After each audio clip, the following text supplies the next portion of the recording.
Hello and welcome to Console Shock, retro and modern video game chat with me, Trev, and as usual, Stu.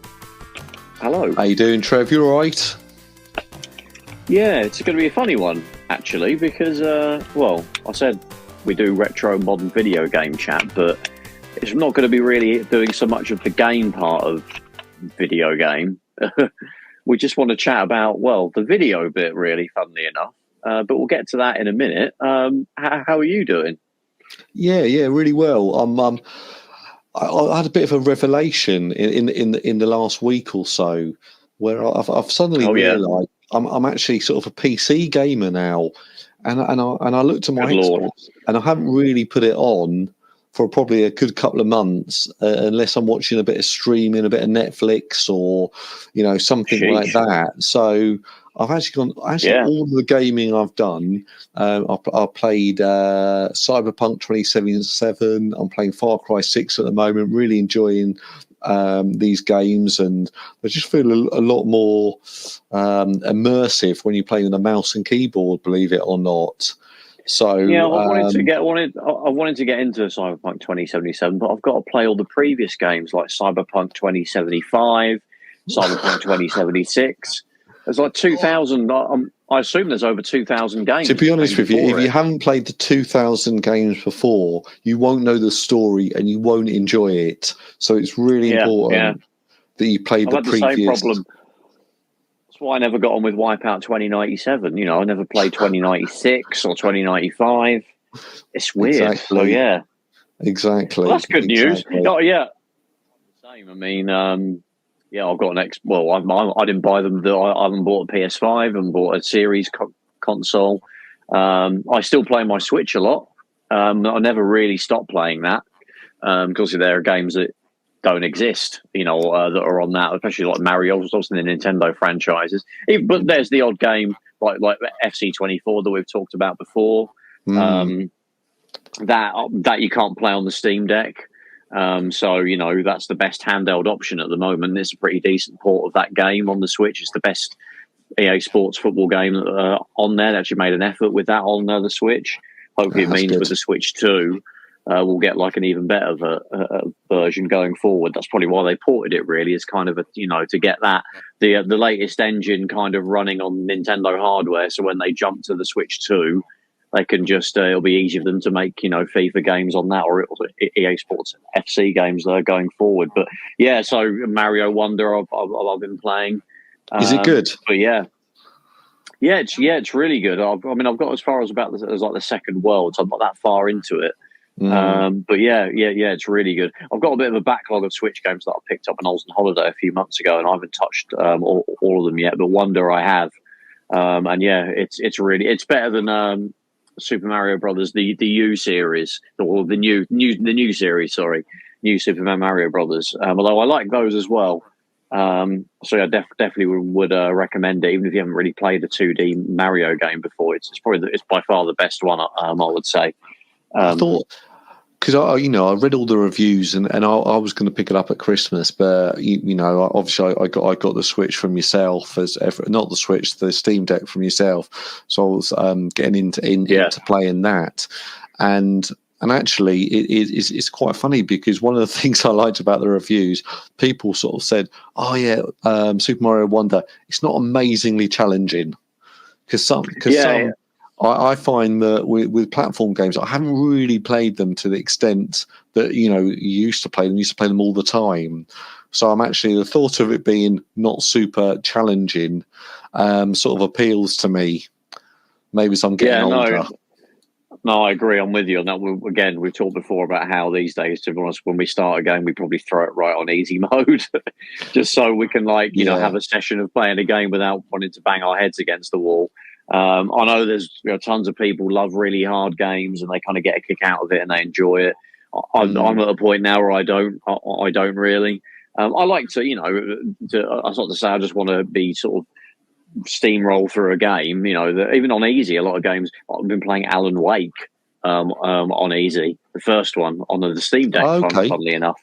But I've still died a bunch of times. It's not super easy. It made me think that, God, if this was on medium, I'd probably be tearing my hair out at certain points. So I mean, I always start a game on normal. That's what I'll always aim to do. And the only game I've actually lowered it is, remember all the Wolfenstein games that came out on like the Xbox One, Wolfenstein. They're the only ones I actually put on too easy, and then I still find them a little bit of a challenge. I was the same. Like medium was like my default, or normal, whatever you call it. But now I just go straight. It's also just because of it's like a backlog thing as well. Like you've got so many games that you want to get around to. I don't want to spend an hour on one particular game getting past a particular boss, when perhaps if it was on easy, I'd be 2 or 3 steps ahead of that area and closer to finishing it, and I can jump into the next game. And I'm not like 100%. I want to get all the trophies and get the platinum trophy. I'm not. I've done a game. I'm done. The amount of time that I might have spent trying to get the platinum trophy or so 100,000 G on it, I could have completed 2 more games. So I'm more like that. I was thinking up until a couple of months ago, I wanted to be like the completionist. What, embezzle money from for a charity? You mean? Well, I've always wanted to do that, Trev. I've always wanted to embezzle money from a charity and 100% Borderlands 3. Those are my two aims in life. The irony of someone wasn't the thing where the issue was he didn't give the money to the charity; he just kept it, so he didn't complete the transfer of money. So that's one thing he can't be a completionist for, ironically. Exactly, and. So I mean, I don't want to go down that rabbit hole. No, we don't. We don't. No. But in terms of much like you, I don't really use my Xbox at all. Don't use my PS. The last time I played my PS4 extensively was to play The Last of Us Part 2, and that was it. So that hasn't been turned on in yonks.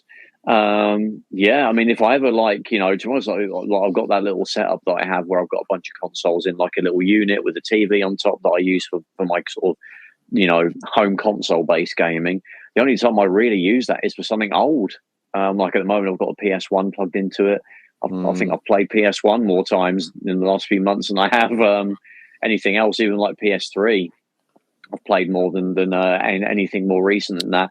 Yeah, pretty much all of my stuff is on Steam Deck, the Legion Go if it's Windows and it is needed, or the Switch. Yeah, so I'm in the same situation really. Yeah, exactly. Well, that's it. I found myself going down sort of the PC route, and I've seemed to gotten this little habit. I'm sure you've got as well. Is just whenever you see an email about a free game or this week's free game on one of the gaming servers, such as or the gaming, what they call the gaming stores, the loaders. So things like Epic Games. I'm like, I'll download that one. And I think in my Epic Games library, I must have about 40 games, and I've never installed one of them. But I religiously sort of purchase them, the free games, sort of each time they appear. And if I see someone saying, "Oh, there's a good game that's is free this week on Steam," oh right, okay, it might be a game I've got no intention of playing, but I think I might play that at one point, so I'll download that. Or not download it, but just purchase it, so it's in my library. Is that something you do as well?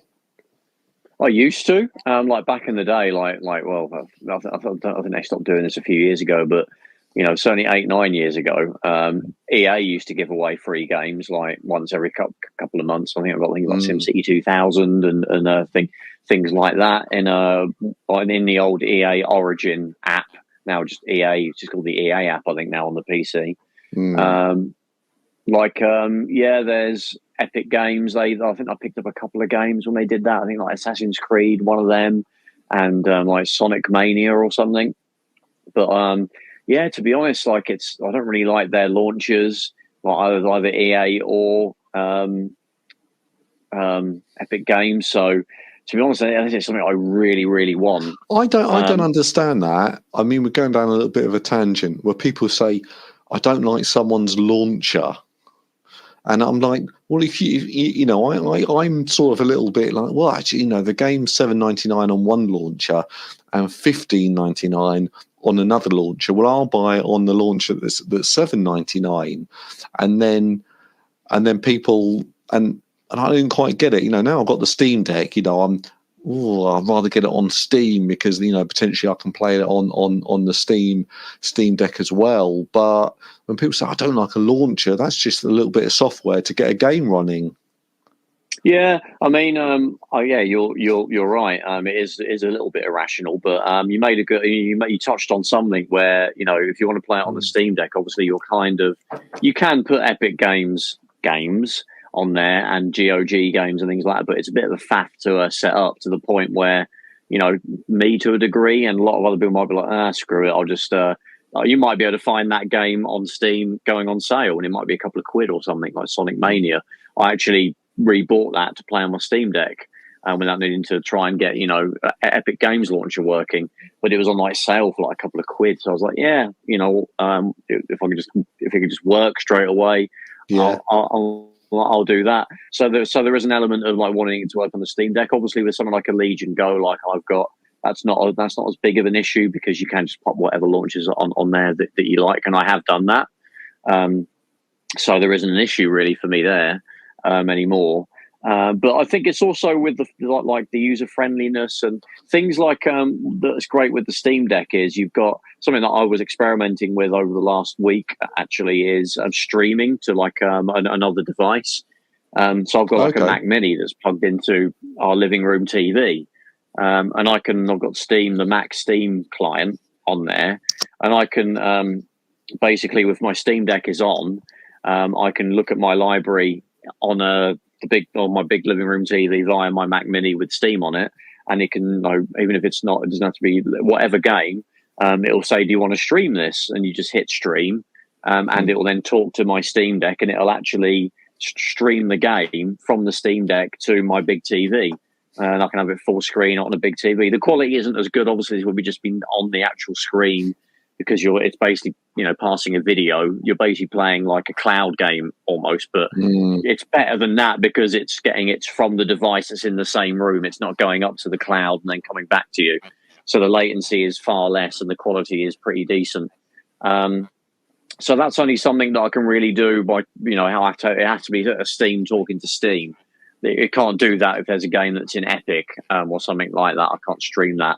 At least not in an easy way. Maybe there's workarounds that allow you to do that with games that are in other stores. But something like that is really cool. And just the things. I mean, a lot of people I would think would know about this, but the Microsoft Game Pass app and Microsoft Xbox app are really crap. Sometimes you'll click on a game and it just nothing will happen. It won't tell you it's trying to launch it. Or it's not. Sometimes the game just won't launch at all. And you're like, did it launch? And you have to sort of try and find the game's exe file and maybe try and launch it from that instead. And maybe that'll work. Downloading is crap. And sometimes the downloads will crap out. And this is on multiple PCs that I've done this over the years. So, yeah, they're really bad. Because I find it quite weird that... on Xbox, say, and I'm playing Far Cry and I played EA games before, and it's kind of like, well, you've got to open up an account on the Ubisoft store that's got to be sort of semi-linked to the Xbox store, and the same with the EA. And I thought, EA's on this. And then I had a problem where... I don't know. It'll run this other launcher, or I had to open up the EA one, then load the game from the Xbox store, but it would only work if the EA one was open at the same time, and it was all a little bit sort of kind of like awkward. Very janky. Yeah, to do, and I understand that part of the deal is for EA or Ubisoft or EA to put their games on Xbox. They want people to get involved with the EA or the Ubisoft sort of ecosystem, so that it all makes sense why they're doing it. And then ultimately, I've got EA. But then I do like the sort of the ease of even to the point that obviously this will be released in about a week's time, but there's a game come out called Pal World, or in America it's called NTSC World, and the whole idea is In Japan, it's called Pokemon Rip-Off. Yeah, and in France, it's Seacam World. We can go on. I've been to Seacam World. It's in Southend, isn't it? I thought you went to Cam World. Anyway, moving on. But the point is, with the Xbox, they've released, like, let's say version 1.1 of Pal World, but then actually on Steam they've got version 1.3. So the problem is that on the Steam version, it's, it crashes a lot less. It's got more functionality. You can do this, you can do that. But for one reason or another, the actual version on Xbox is, it's a step behind. I think you can only have 4 players playing at once. So it's not as good an experience, to the point where IGN have done a review of it, and we reviewed the Steam version. The Xbox version, we're going to review next week. And and I'm like, why have they not both got the same version of the game? And I don't know. This is the first time I've ever heard of sort of this happening. And it is very strange, yeah. It is, to the point of, actually, I want to play that game because, one, it runs on Steam Deck. 2, it looks quite good, and loads of people are playing it. But I can get it free, or I could get a better version and pay $22.99. And I'm like, oh, well, let me just hold on a little bit until see if it becomes free or not. Yeah, or see if they update the free version, as in the Xbox Live version. Potentially, but it's good that it's, if you buy it on like something like Steam, you potentially got it available on multiple devices, really. Whereas if you buy the Xbox Series version, you're kind of stuck with the Xbox Series version, and that's it. So exactly, Trev. But then you got to weigh up. Well, it's either £22 I play at my PC and my Steam Deck, or it's included in my membership and I can play it on my PC. So is it worth paying the extra £22 so you can play it on your PC, on your Steam Deck? Sorry. So that's the sort of the question. Yeah, probably not at this point. If it's in a sale and it's like £5 or something, and you're like, sod it, I'll drop £5 on it because it's to play it on my Steam Deck, because I like playing games on my Steam Deck. But when it's still that price, you could probably just make do. And to be fair, with the Game Pass game, the PC version, obviously that can play on the multitude of things really that you can install Game Pass on. So you're not really losing out too much with that. You just have to deal with the jankiness of like the Game Pass app and all that stuff that just is built into it. Unfortunately, but it's funny we should talk about how we're touching upon the availability of games and digital only services really, without actually focusing on those particular aspects of games. But it does relate to what we do want to talk about today, and that's video formats, and not literally the specs of them or anything like that, but just movies really, and TV shows, and how we consume them these days, and what that means versus perhaps where they're going as well. And also talking about how we used to do that when we were kids, and even into like the 2000s and 2010s, and what's triggered that really. Personally, just over Christmas, I upgraded my TV, our sort of main living room TV that we use when we want to watch films and things like that. I've got a much bigger TV, and it's 4K and everything like that. It took us quite a few years to jump on the 4K. Well, we have a 4K TV in the house, but it was used for games and nothing else. It's a lot smaller. This is like a main one that could be used just for general viewing. We finally got one, and it kind of made me think, I really would like to take advantage of this really good 4K screen, and I know I can stream films and things like that, but ultimately it's far better quality if I can do that. Buy a disc and use a Blu-ray. There are 4K Blu-rays, and actually have been for a few years now. If I can watch them that way, I'm getting the best quality, which would be great. And I actually didn't have a dedicated 4K or any kind of Blu-ray player, whether it's the regular Blu-rays or the 4Ks. I had the Xbox One X, which could play 4K Blu-rays, but I didn't really. That doesn't live, in our living room sort of TV unit. So For a few days, I kind of had it. We had a bunch of 4K Blu-rays that we picked up in HMV. Probably the first time I bought a brand new disc of a film for quite a few years.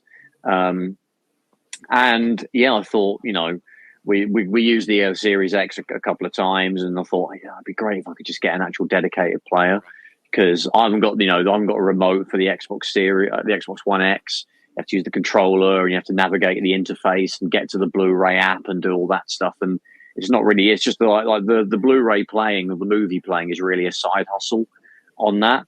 I'd rather just have a dedicated thing. So I ended up picking up a 4K Blu-ray player, which is only about 130 quid. So that's not too bad. Fairly cheap, brand new, and it's been great. So yeah, I've always been into collecting, movies generally. I've got a decent sort of modest Laserdisc collection that I've periodically added to. Back in the day, obviously loads of VHS tapes and DVDs. But yeah, basically, I had a brief sort of period where I would pick up the odd Blu-ray up until the early 2010s, but that really stopped in the early 2010s, and to the point where I was just basically streaming, or let's just say finding other ways of downloading films, to the point where I thought I'm never really going to be interested in buying things on disc ever again. Probably it's just so much more convenient. But yeah, that's kind of where I am at the moment. It's just kind of got me into buying physical copies of movies, even 1080p Blu-rays, which actually look great on a 4K TV. I feel like my old TV kind of didn't present them in the best possible way. Now the new one does. It's kind of, I'm able to max out the quality really of a 1080p Blu-ray, which is, they still look really great. I mean, what's your situation at the moment with consuming kind of movies and things like that? Well, I'm sort of similar to you. Is I use my Xbox Series X, but the majority of the films we watched are over the streaming services. And I actually, a funny story is I had a friend from work, and I was chatting away to him, and you're trying to get to know people a bit more. And he said, "Oh yeah, I love watching films. Oh yeah, I like watching." And then he started reeling off all these films, and then he was saying, "Oh, I know places where I can, download them." And I thought, oh God, do people still do that? And it's quite funny, because the thought of having a sort of a PC or something to stream a dodgy download of a latest film, I've not done that for, I don't know, 10 years, if not more. And I don't ever think I really did it in the first place. So it felt a little bit like, oh, that's an unusual thing to do. And I'd always think, oh, there've been issues with quality, chance of viruses getting on your computer, and so on. So it's something that in my mind, having Netflix, having Amazon Prime, and we've got we share a code for Disney Plus, and then Apple TV. You can watch. There's so many films on there, and it's not always the ones you want, but they're constantly taking some off, putting them back on again. So I can usually find a film that I'd want to watch. But actually, when it comes to physical media, I'm terrible for going, popping into town, and then, we'll have something to eat, and then we'll wander around. Oh, let's just look in this charity shop, and, coming out there with 3 DVDs for £1. And be honest, Stu, it's CEX, isn't it? You're going into CEX. I'll go into CEX, but in charity shops, the DVDs tend to be a lot cheaper. So I'll buy them for absolutely, sort of peanuts, really, and that's take a really them good home. point. And you can get sometimes. You can. I mean, if you know your films, you can actually get some absolute classics for literally 33p, and you go home, put them in your Xbox Series X, and the point is, sometimes a DVD on a 4K screen can look what I call soft, a little bit washed out, but is it the biggest issue in the world? Not really. It's funny you should mention that. Yeah, when I went like last week or something, I can't remember exactly when it was. It was recently. I thought, so yeah, obviously I have been watched 4K films on there, 4K Blu-rays, and they look freaking amazing. And then obviously, I was worried actually that Blu-rays would look a bit crap, 1080p Blu-rays, and I watched. It was like Alien 3 or something. I thought, wow, this looks great. This looks brilliant. So I was like, that kind of filled me with joy a little bit, knowing that these look great as well. But then I thought, okay, what does a DVD look like? Sort of, which is I guess 576p or 480p. So I put in this old like Terminator 2 DVD that I've had in my collection for like a long time, and it looked pretty crap. It was pretty washed out, like you say, very pixelated. I don't think it tried to soften it more just to sort of reduce the pixelation. You could watch it. It was nothing like to make you stop watching it, but just the flaws were very apparent. But to be honest, like the other point you were saying about how cheap they are, that's part of the reason that's kind of got me back into it is CEX, you can buy Blu-rays for a couple of quid. It's just like they're insanely cheap. And it's just so easy to build up a collection of your favorite films now. 4K Ultra HD Blu-rays haven't really dropped in price much. I mean, you could go in a HMV and they do deal like 30 quid for two. That's still like 15 quid each. I'm not saying that's disgustingly expensive. It's far cheaper than a video game, for example, a new one.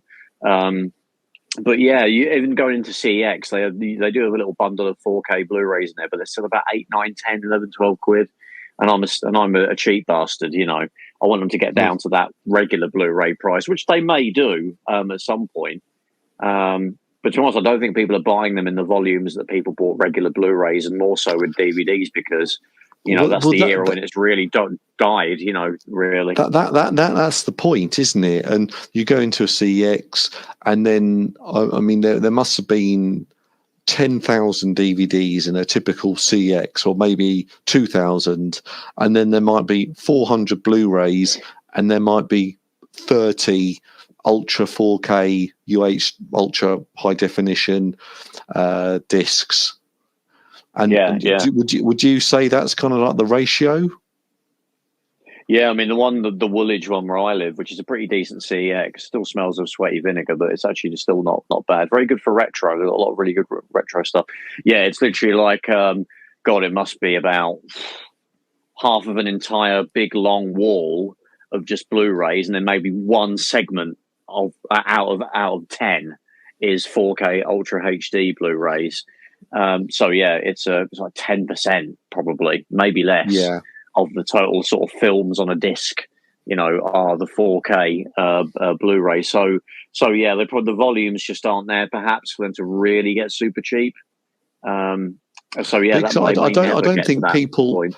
Yeah, I don't think people buy them because it used to be, you go into sort of a Tesco's, maybe 10 years ago or 15 years ago, and there'll just be, a massive, great big DVD section with all the latest releases, and you'll pick up them, and then of course you had HMV, we had a much bigger presence. So DVD was. It was it was a big deal to have a DVD, and yeah. And now it's almost become something that's quite disposable, and then people don't. I found myself, I really want to watch a film, and then I'll rent it for $4.99 or however much it is, and then I'll watch it, and then in 2 days I don't own it anymore. I can't watch it anymore, and then maybe 6 months later it'll come out on a streaming service, but.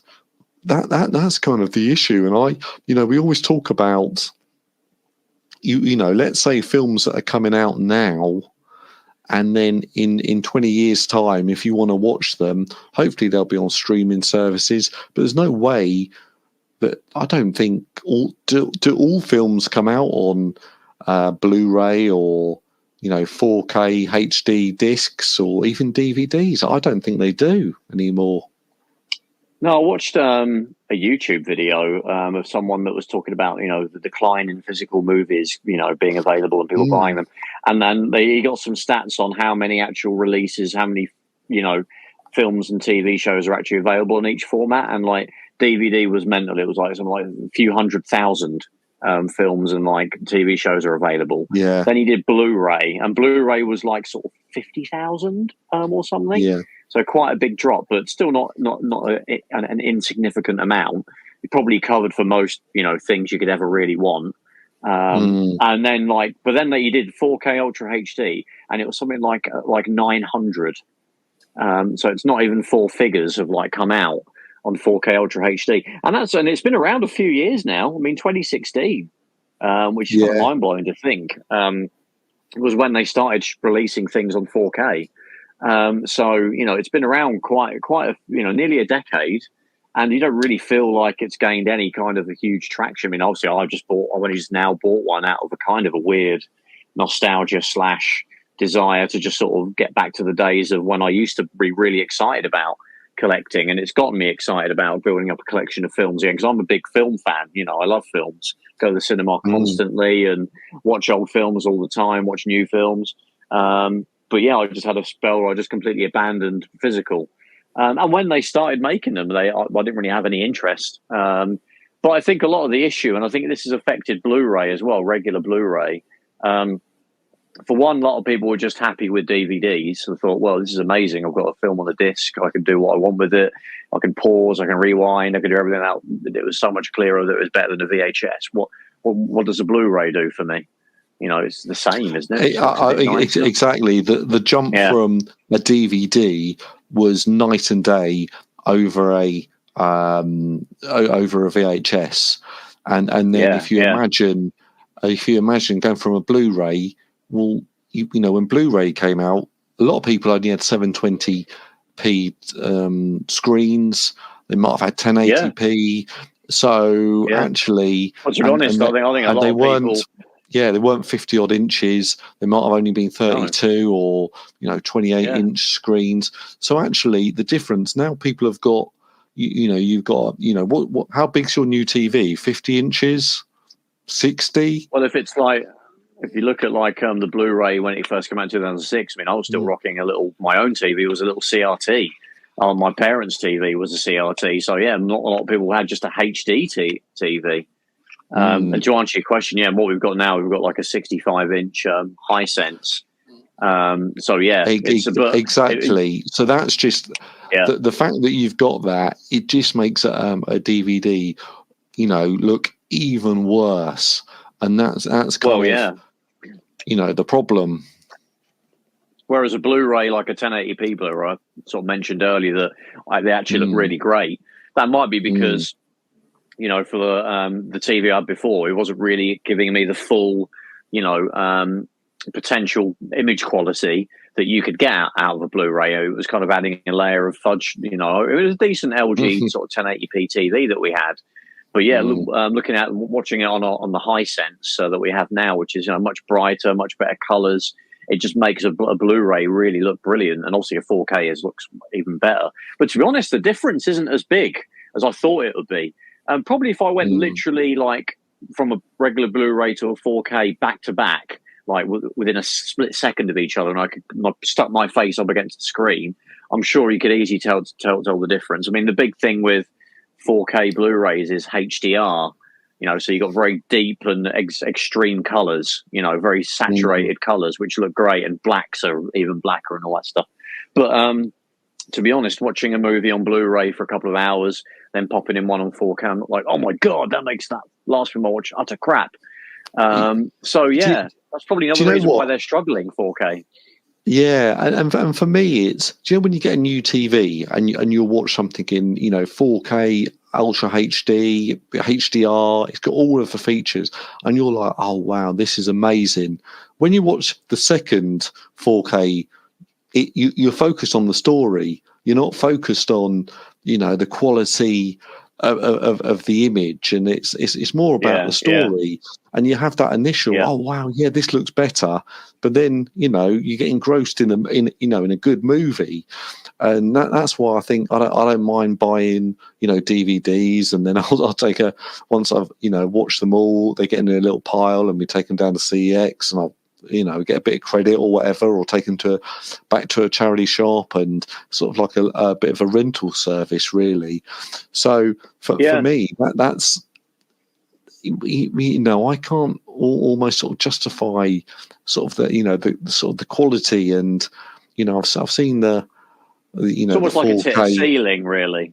It's kind of home video has peaked really with Blu-ray, even though obviously 4K is technically better and objectively better probably as well if you do an A/B comparison. But Blu-ray is like, wow, this still looks crisp and really nice and like you've been to the cinema. And that's probably what the issue is. It's kind of peaked a little bit with Blu-ray. I mean, for me, someone that knows the technical differences, if there's a film that I want to watch on and have a copy of, I'll be like, God, I could pay 18 quid for the 4K version, or I could get the second-hand copy of the Blu-ray for £3. I might as well just get the Blu-ray for £3. If it's a movie I really care about, I'll probably make a point of getting it on 4K to have the best possible version. But yeah, that's part of the problem, really. I'm kind of part of the problem. I've got that. Well, it's good enough and it's cheaper. So I mean, that comes into an interesting point that actually John Lilliman, fan of the show, hopefully.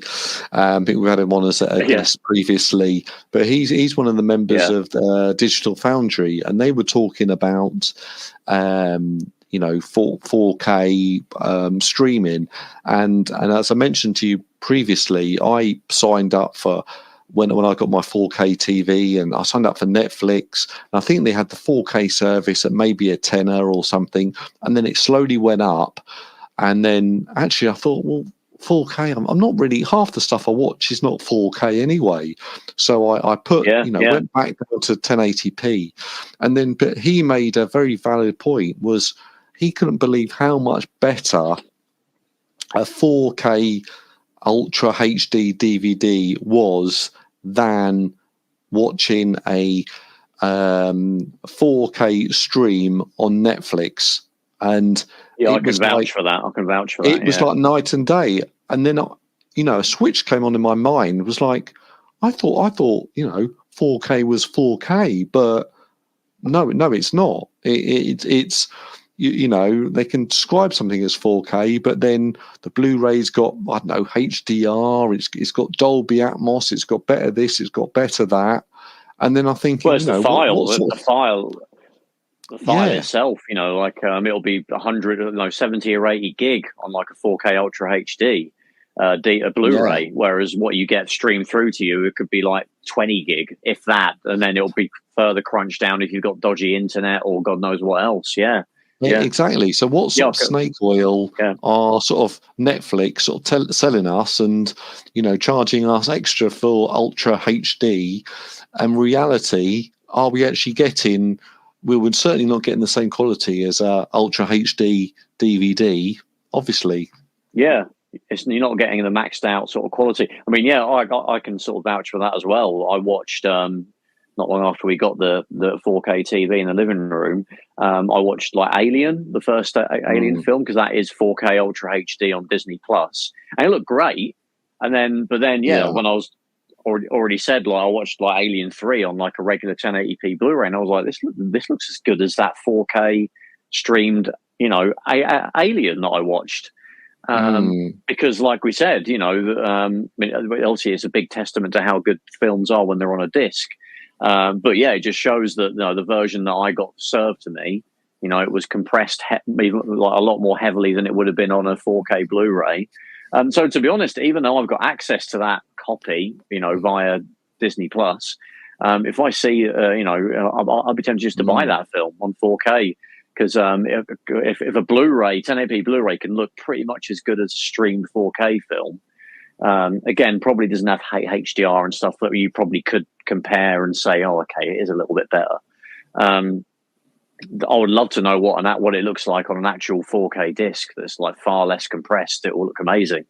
So you're kind of, and that goes the same for 1080p. I think I forgot what when I was sort of saying that I watched these 1080p Blu-rays on a 4K screen and they look great, probably because I forgot what 1080p when it's good looked like on a decent screen, because for years I've just been streaming that stuff or downloading a dodgy copy that's been compressed to high heaven. So seeing like a disc version of something that's been a far higher bit rate and all that stuff, I was like, wow, this is like a revelation, really, especially on a new screen that's going to treat the image a bit better and, bring out the best sort of quality that you could possibly get. So, yeah, I totally agree with John on that one. But it comes down to, do you want to spend 17 quid, which is the going rate for a new film, for one film? Yeah, I mean, that's it. And you've got to think, actually, how are these films meant to be viewed? How does the director, want you to view this film? And it's not...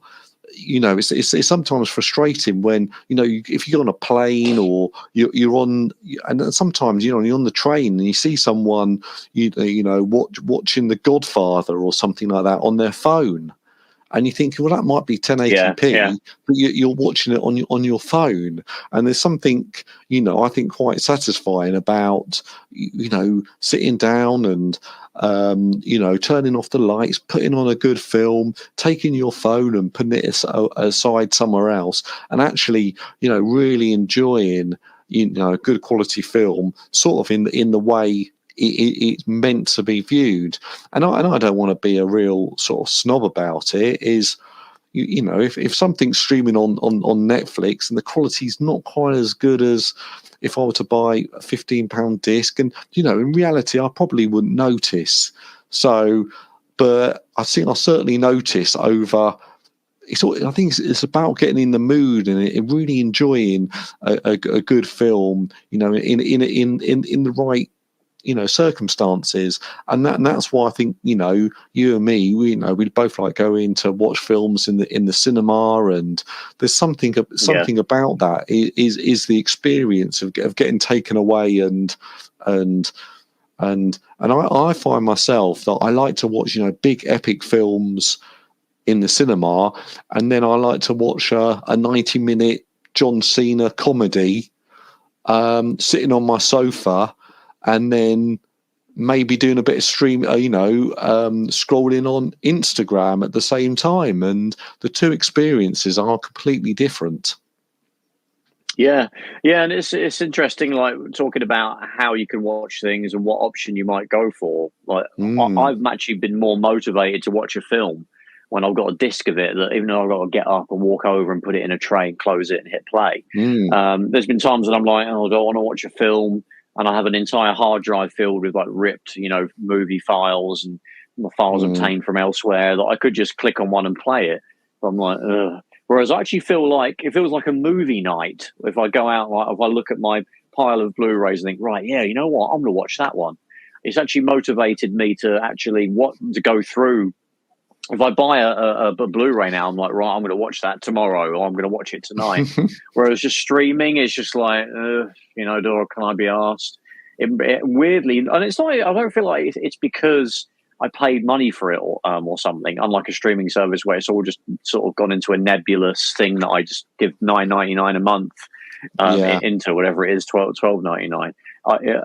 It just feels like it's more of an event, and probably because it harks back for people of our generation, I guess, millennials and Gen X, and probably maybe actually won't be any Gen Z people really, but that and older, of like going and renting a VHS tape. This was super exciting at the weekend when your parents would take you there, or even just like when we were young adults, being able to buy a DVD, of something, that was a film that you saw 6 months ago in the cinema. Like, I can't wait to watch it again.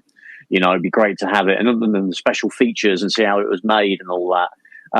That would be a great sort of thing that you could do, and it was exciting, and it's kind of brought that back a little bit.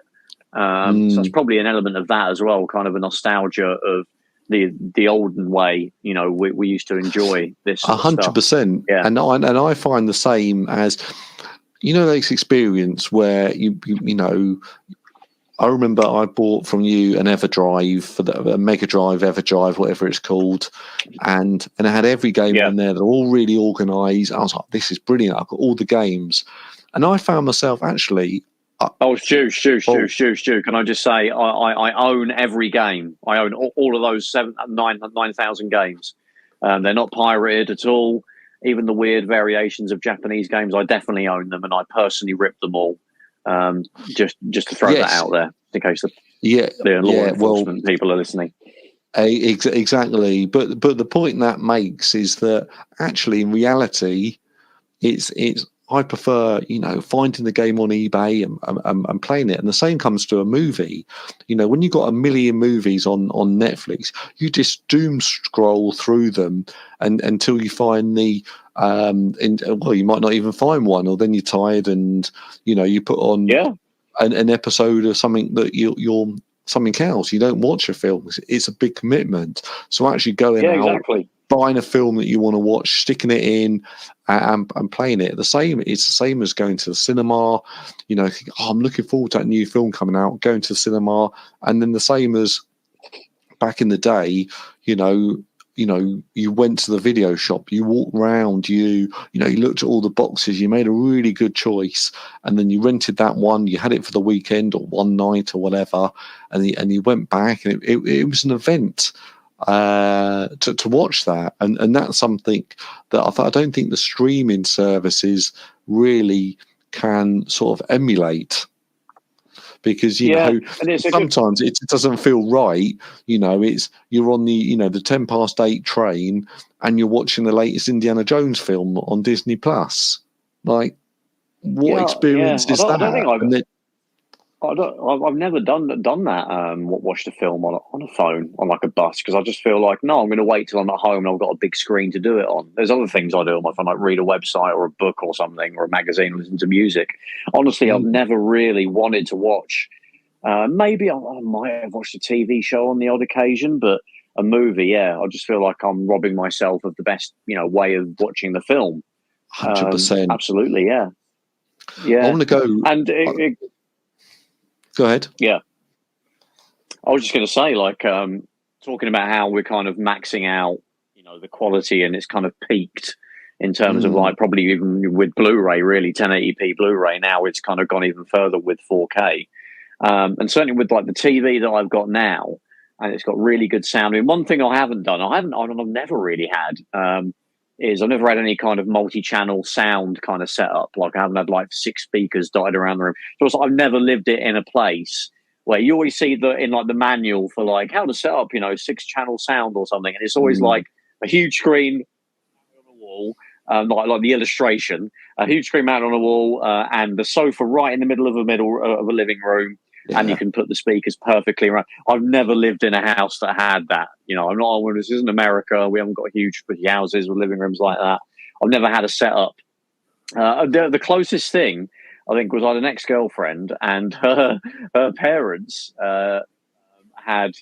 They did have like a bunch of speakers dotted around, but they were all really awkwardly placed. They weren't evened out at all, because it was a wonky like living room, like all of ours are in the UK. So that's the one thing I've never really been able to recreate. It's pretty much always watched films off basically stereo, just coming out of the TV. The TV we've got now has got a pretty good subwoofer, so you get really good sound. And I've been tempted to get, like, you've got those weird looking like shoulder speaker things that Techmoan has reviewed that kind of can give you that sort of surround sound, but I just feel I'd feel a bit weird just wearing that, to be honest. But yeah, Trevor, 100% agree with you. I've never gone down the route of, and don't get me wrong, if someone said, here's this brilliant setup, it'll make watching films 10 times better, I'll set it all up for you perfectly, I might take them up on it. I think it'd be really good, and I'll probably go, wow, this makes a huge difference, to when you're watching a film. But I think if I were to do anything, I wouldn't mind spending a couple of £100 on a good quality, sound bar, and can sort of try and sort of emulate that. I think that'll be the next step up for sort of sound. But you've just brought up a great YouTuber there, Techmoan,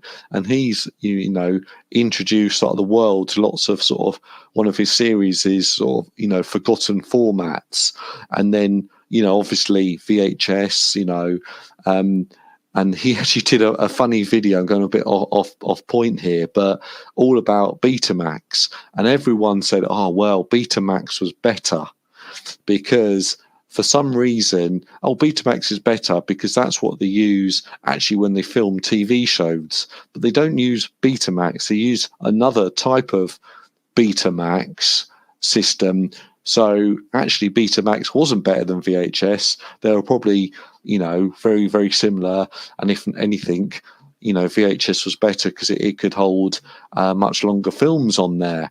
But I don't want to get into that argument because I'll instantly fall down. To be honest, I mean, we've got we sort of said at the beginning of the show, we were going to try and have a discussion about what it was like growing up and what formats we had. But with the time we've got left, I think it'd be better if we dedicated that to another episode of just talking about that. Because there's so much to talk about, isn't there? Exactly. Oh God, I'm gonna cough. Yeah, it's just such a it's such a rich. I think we both have experience of laser discs and obviously VHS and all of that really cool stuff. So I think we might even just the next episode we do as a follow on from what we've been talking about today, we might just actually speak about those things because, like you mentioned, Betamax, and I don't remember ever using a Betamax tape or knowing anybody that had it. So it'd be interesting to talk about all these obscure formats that we're probably aware of now, but we never actually got to try back in the day. Although I've got some HD DVDs, which were the very brief rival to Blu-ray. But I think it'd be good. They're pretty good. Talking about HD DVDs, laser discs, and there was what was it? HD VHS. That was a big VHS, thing. Yeah, and obviously VHS, Betamax, and there was some sort of another format which came out on big laser discs, and also video CDs because they weren't particularly big here in the UK, unless you had something punched onto the back of your PlayStation. But in the Far East, they were a huge deal with VCDs. Yeah, I did have a few video CDs actually that I got imported in. But yeah, we're not going to go down that rabbit hole right now. We'll save that for probably the next episode. I think it'd be great if we jumped into that. But yeah, I mean, obviously those were the things that we had back in the day to try and recreate that cinema feel. But now, I mean, I feel like I've got something with the setup I have now. I mean, barring the sound, I've got really good speakers on the TV with the subwoofer. It's obviously you can't really recreate that sound coming behind you or and all that stuff, surround sound like you can in the theatre. But to be honest, you're not. I was going to say my mum's obviously a little bit older, and she messaged me. And I would hope so.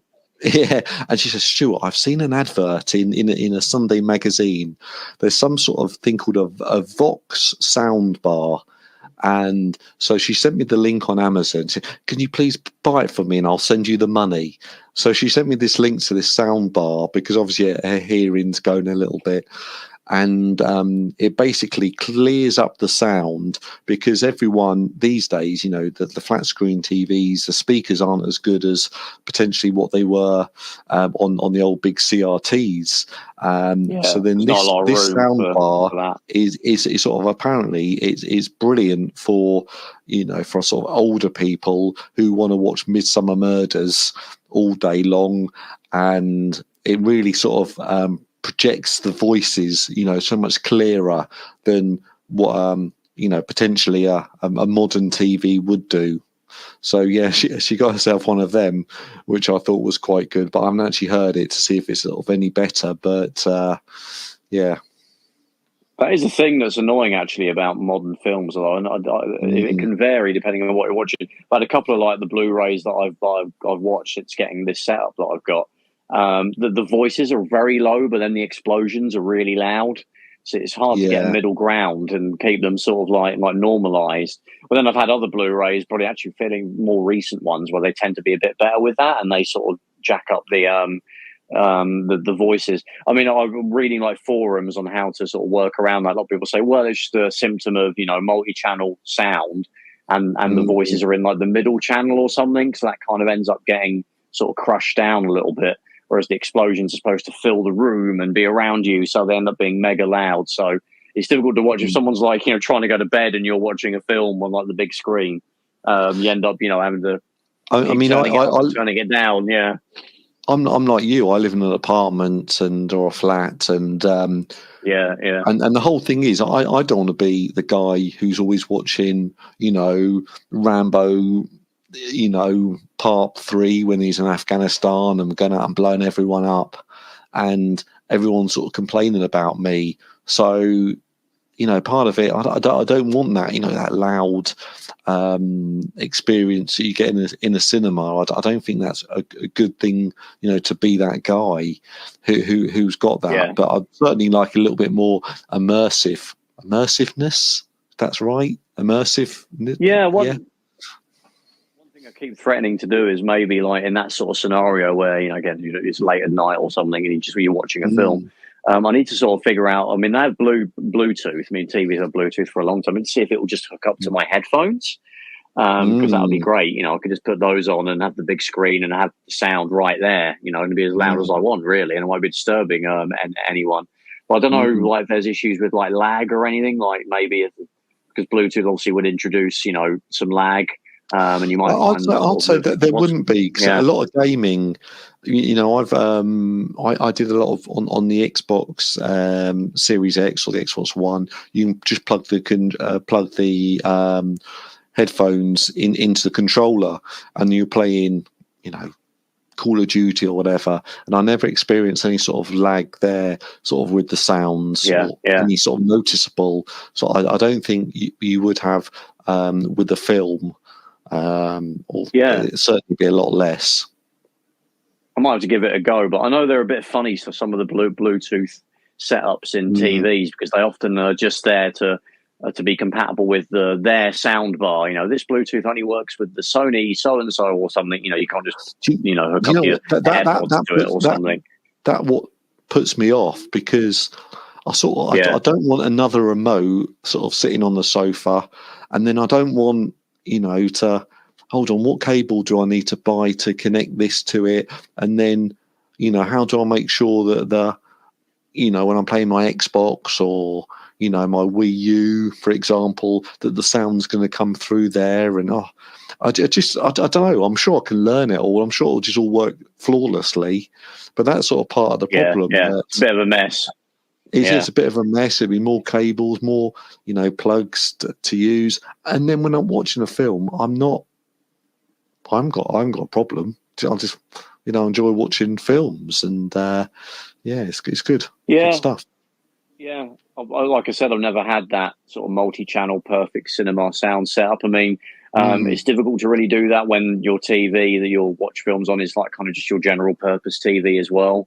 If I was going to have that, I mean, I nearly moved into a flat quite a few years ago now that was like in Forest Gate, I think. And it was an interesting setup because it had like a big sort of, probably mainly a bedroom, but it was a huge like extra room, in addition to like a bedroom and like a fairly basic living room. And it was in like a sort of a downstairs basement type thing. And we viewed this flat and we were like, God, if we got that, we could turn that into a cinema. And that was what we were going to do. We were going to maybe get a projector. In those days, it probably would have been a projector. I'll say those days, it was only about 6-7 years ago. And you could have put like dotted speakers around the walls and got a nice, surround sound setup. That's probably what, maybe in the future, if I ever get a similar kind of flat like that has a room that we can do that with, that'll be when I would try and invest in a big sort of sound thing. And ideally then you'd mount like, the screen on the wall, and have a bigger screen and all that stuff. Although really when you're going past, 60 odd inches, you kind of get into it. They become quite unwieldy. Especially to sort of get back into the house or into the flat, in and out of it if you're moving and all that stuff. I don't know if you watched that. There was a video a couple of weeks ago on Linus Tech Tips, and then he bought the giant TV. He bought this giant TV. Well, obviously you watched it, but it was from China, and they had to get a forklift to get it into the office and. Or to his house, and then they managed to get it set up on the wall in his sort of cinema room, and it was absolutely sort of phenomenal, this TV. And I have to admit that when you're watching that, I thought, oh God, I would love a TV like that, and a big dedicated room, for sort of watching TV, watching films, and playing games on and stuff. But it did look like a you've got to have a dedicated room part of me likes having, the TV in the corner, but it's not a real sort of focal point of the room. It's just, part of, what we do in the evening and things. So, yeah. What do you think of that TV? It needs to get to the point. You could go for one? Well, I would love a big screen like that, but I think it's just so impractical in terms of getting it to you and then, making sure. And it's just, I think I would rather wait until we have a situation where we have like the technology. I don't know if it's something that's even been researched although you've got fold up phones, but you could, basically something that would roll out and then you could hang it somewhere. You could have a ginormous, as light as having a roll of carpet or something, probably even lighter than that. And you roll it out and flatten it. It could be 140 inch, I guess, or something. Because then two people could just roll it up and carry it, and it's not too heavy. Roll it out, it flattens perfectly out, and then you could just stick it up on a wall or hang it in some way, and the quality is as good as like an OLED. Maybe that's 50, 60, 100 years away. It could be. But I think we've maxed out, really, outside of theatre enthusiasts, home cinema enthusiasts, like big-time ones, who have dedicated rooms for this stuff. I think I don't think you can really, like, beyond sort of 70 inches is probably impractical for most people, especially people like us who live in a flat. Getting the TV that we just got was a little bit of a faff. We had to sort of slide it around corners and out of the lift to get to us. It was fine. It wasn't like impossible, but you needed at least a couple of people to carry it, and I think things like that.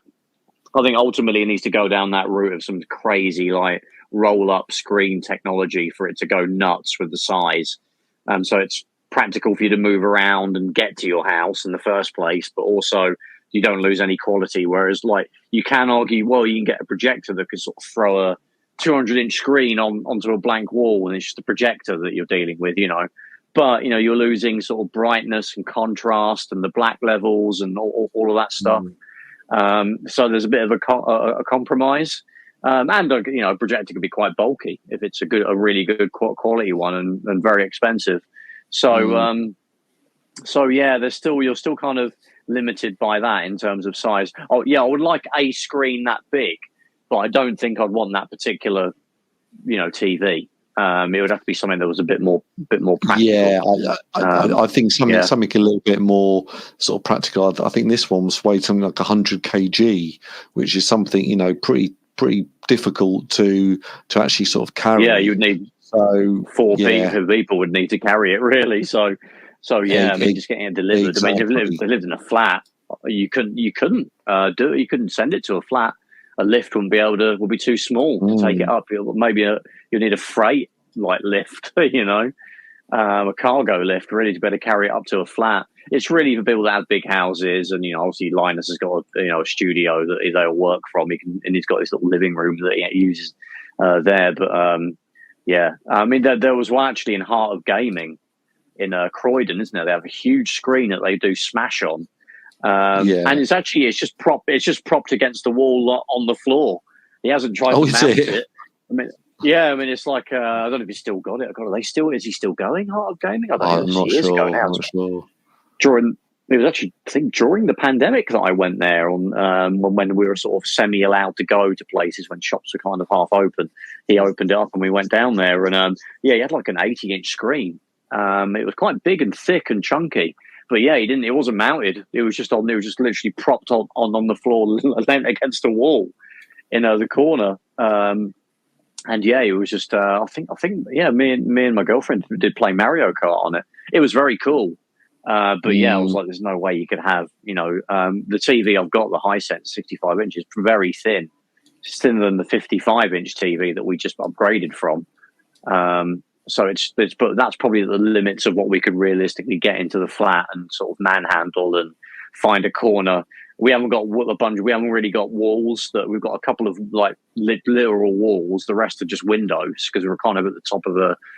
It's not quite a penthouse, but it's similar. Great if it was a penthouse. It's definitely not a penthouse, but there isn't anywhere to mount a TV on a wall, which is what you need for a ginormous screen. But I'm always open to that, but happy with what I have at the moment. But on that note, Stu, find us on the interwebs. We're everywhere. So you can find us on Twitter, search Console Shock. Find us on Facebook, search Console Shock. YouTube, search Console Shock, and any podcast client. We should hopefully be on all of them. And again, search Console Shock. And you'll find us. Cool. Exactly. Well, next time, I think, we're probably going to talk about VHS and all kinds of old school formats, I think. Would you be up for that, Stu? 100%. That's great. Well, hopefully you enjoyed this one. Everyone that listened, thank you for listening as always. And on that next one, hopefully we'll catch you in that one as well. Take care, everyone. Bye-bye.